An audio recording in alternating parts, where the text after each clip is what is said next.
Good morning, good afternoon, or good evening. This is Property Management 101, and today we'll be discussing two books that are fantastic for the property management industry.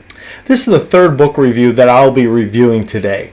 Now, these books have some great principles in each of these books that apply well to the property management industry. If you're curious about other book reviews I've done, I will post those links in the description. Also in the description, I'll make sure I always provide links if you're interested in purchasing these books in the description as well. Before I get started on the book review, I do always want to disclose that neither the author or the publishing company have asked me to perform reviews on either of these books.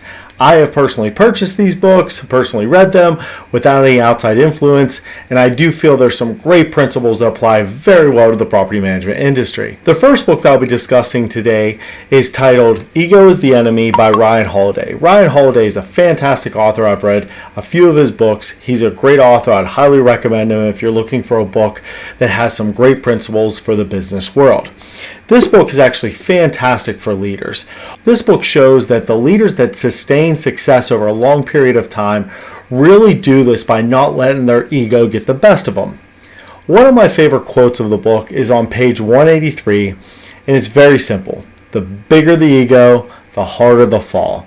And I believe oftentimes when I've worked with owners, I think sometimes the egos have gotten the best of them as they feel that even though they don't have any property management experience, they always feel that they know best.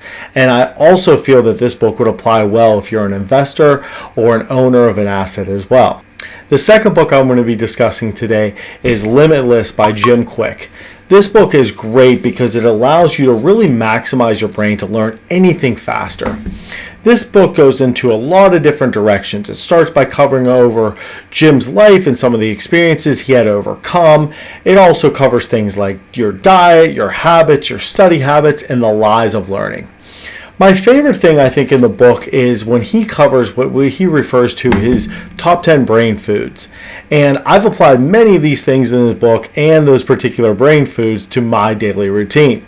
Again, I'll post both of these links in the video description if you're interested in purchasing these.